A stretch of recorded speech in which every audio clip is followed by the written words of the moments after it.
Alright, hello everyone. Welcome back to my channel, Char.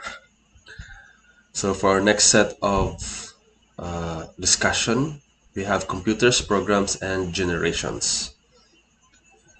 So what is a computer? It is actually the most complex machine yet devised by man.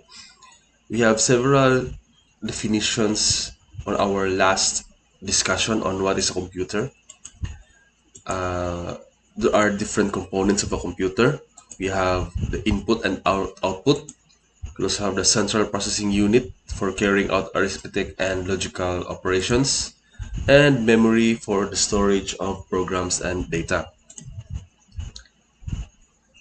The use of computers depends on the reason why you are using it.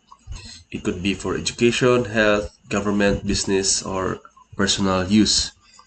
A computer can execute a sequence of instructions. So, what is a computer? It is a device that accepts information in the form of digital data and manipulates it for some result based on a program or sequence of instructions on how the data is to be processed. This is actually an analytical engine envisioned by Charles Babbage. Envisioned because Charles Babbage never really constructed this computer. Instead, decades later, where there were some scientists who built this computer, the analytical engine. For Charles Babbage, this was all on paper because of the lack of support or funding. So this is John von Neumann. Modern computers are laid out by him. The program is read by the computer, one instruction at a time. So what is a computer program? It is a sequence of instructions which the CPU interprets as arithmetical and logical operations.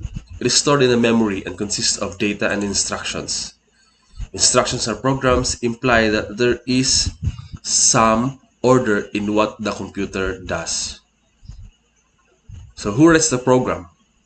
It's actually the program designer or the developer. He determines what instructions and data structures are required in order to complete some given tasks. You have to know and understand the sequence of instructions. So basically this, you have to understand that we have an input, and then we have the processor, and then we have the outputs. Inside the CPU is what we call the fetch, decode, execute cycle. So what is that? The main job of the CPU is to execute programs using the fetch, decode, execute cycle, or also known as the instruction cycle. This cycle begins as soon as you turn on your computer. The development of computer language. The notion of generation implies growth. So in this figure here, we have the vertical axis, which is the problem definition, and the horizontal axis, which is the machine-oriented definition. As you can see here, the level of problem definition became human-oriented as the years go by and as the generation of languages has improved. The generation of computer languages started with the machine code, which is basically the ones and the zeros, the language that the computers can understand. We have the second generation language, which is the assembly language. And then the third generation languages are the languages that we commonly use right now in programming, which uses the close to English language syntax. The fourth generation languages are used in artificial intelligence and databases. Right now we have fifth and sixth generation of programming languages. The fifth being AI techniques, inference languages, and sixth is neural networks, which is still questionable because neural networks still belong to the fifth generation of programming languages. The first generation of language was from 1950s to 1960s, which is just the machine language, the ones and the zeros. and then it was improved later on by the 1961 to 1975 by the development of the assembly language, which is still quite difficult. And then by 1976 to 1992, new high-level programming languages were developed. Examples of those are the C, C++, and Java. We also have the fourth generation languages, which are high-level programming languages closer to the human language. And the fifth generation, which are used for artificial intelligence and neural networks. For the first generation programming language, it is a machine-level programming. No translator was used to compile or assemble the first generation language. The main benefit is that the code a user writes can run very, very fast and efficiently because it's like talking to your computer directly. It is a lot more difficult, of course, because it's far more difficult to edit if errors occur, unlike the higher generation programming languages. An example of a machine language or the first generation language is sometimes referred to as the machine code or object code. It is just a collection of binary digits or bits that the computer reads and interprets. So this here is an example of a first generation language. This is also what you can call the binary digits or bits. This right here means z equals x plus y. Diba? For the second generation programming language is a generational way to categorize assembly languages. The second generation programming language have the following properties. The code can be read and written by a programmer. To run on a computer, it must be converted into a machine-readable form, a process called assembly. The language is specific to a particular processor, family, and environment. So as an example, here is a machine language, which are ones and zeros, and then its equivalent in assembly language. The third generation programming languages are the generation of programming languages that you may have encountered already. It was introduced during the time of the compilers, which was in 1952. These languages enable a programmer to create program files using commands that are similar to spoken English. Third-level computer languages have become the major means of communication between the digital computer and its user. An example of this generation are BASIC, C, C++, Fortran, and Pascal. These high-level languages or third G languages are high-level languages. After a program is written in one of the high-level language, it must be compiled or interpreted. So what's that? Compilation and interpretation. So a compiler or compiling is a program that rewrites the program into a machine language that the CPU can understand. This is done all at once and the program is saved in its new form. So what happens is from the source code, which could be your C or C++ or Java, it is then processed, compiled, assembled, and linked to a final executable file. So for example, your C and C++ outputs as a runnable machine code, which is an executable file. A compiled program is generally considerably larger than the original. The interpreter, on the other hand, is a program that translates the program statements into machine language one line at a time as the program is running. So an example for that are Python and JavaScript. Java is actually compiled but run in an interpreter for different OS. So what happens for an interpreter is that it runs your source code one line at a time.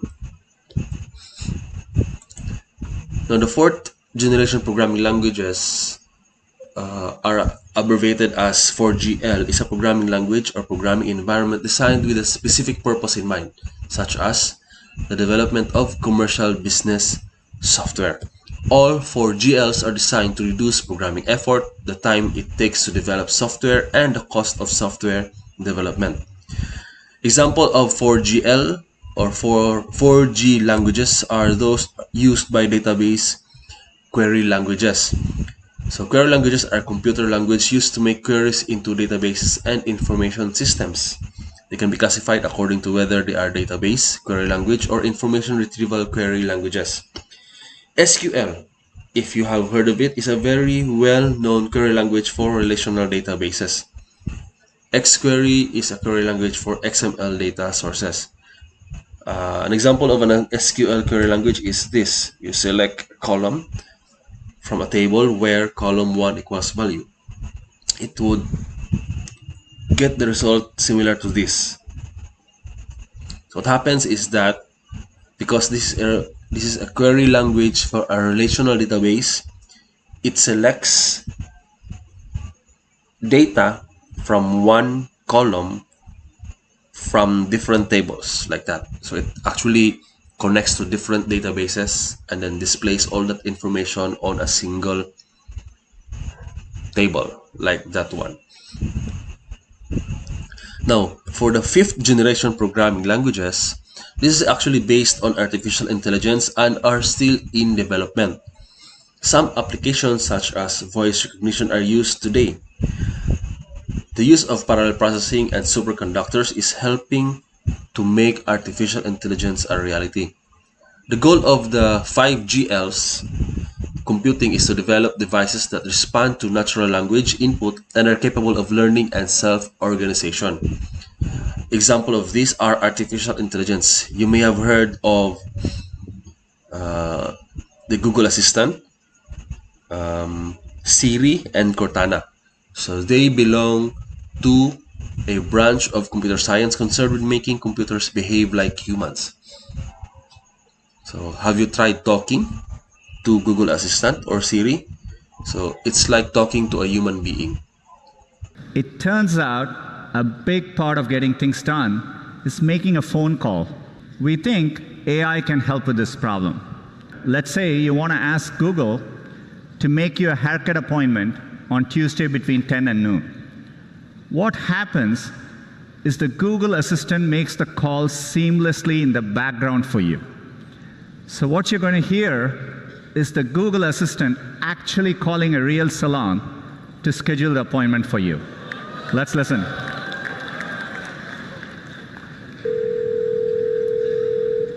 So how can I help you?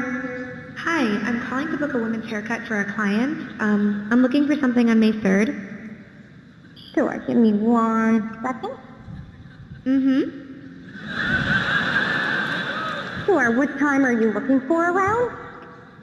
At 12 p.m. We do not have a 12 p.m. available. The closest we have to that is a 1:15. Do you have anything between 10 a.m. and 12 p.m.? Depending on what service she would like. What service is she looking for? Just a woman's haircut for now. Okay, we have a 10 o'clock. 10 a.m. is fine. Okay, what's her first name? The first name is Lisa.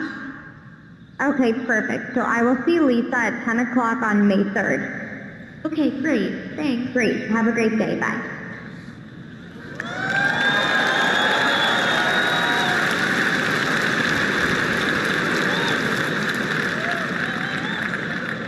That was a real call you just heard. The amazing thing is the assistant can actually understand the nuances of conversation. We've been working on this technology for many years. It's called Google Duplex. It brings together all our investments over the years in natural language understanding, deep learning, text-to-speech. By the way, when we are done, the assistant can give you a confirmation notification saying your appointment has been taken care of. Let me give you another example. Let's say you want to call a restaurant, but maybe it's a small restaurant which is not easily available to book online. The call actually goes a bit differently than expected. So take a listen.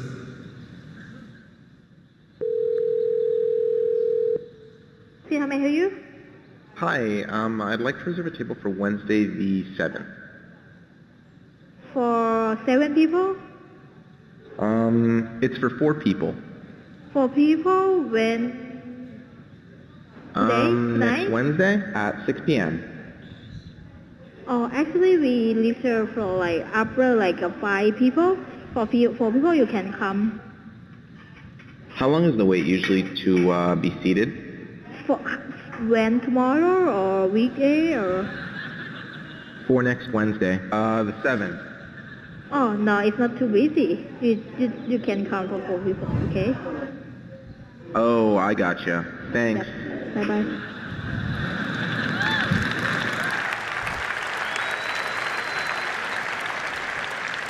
Again, that was a real call. We have many of these examples where the calls quite don't go as expected, but the assistant understands the context, the nuance.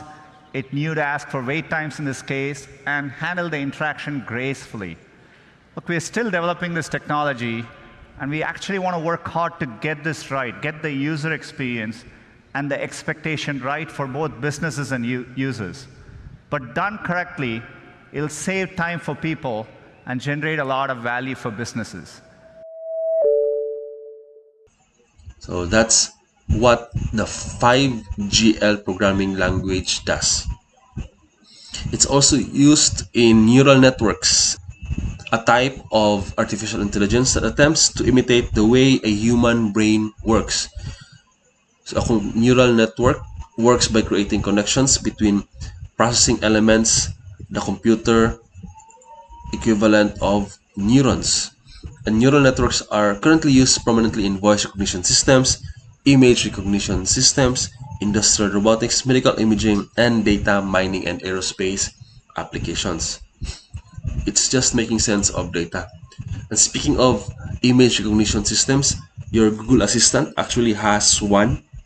It's called Google Lens, which actually identifies different objects that can be seen by the viewfinder of your camera. So it works like this.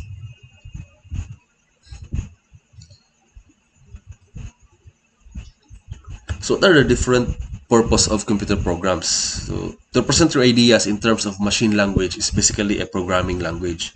However, every good programmer are only enjoying the coding and they do not think about why it needs. The main thing is that every programming is used to implement their ideas in different forms, such as that the machine will understand your code. Every person are giving their own ideas of a new programming language such that it can be useful and helpful for others. So enjoy it while learning. This AI could bring us computers that can write their own software. So the AI could be useful sidekick for today's programmers. Open programming to anyone who can describe what they want to create in everyday language or bring machines that write and maintain their own code.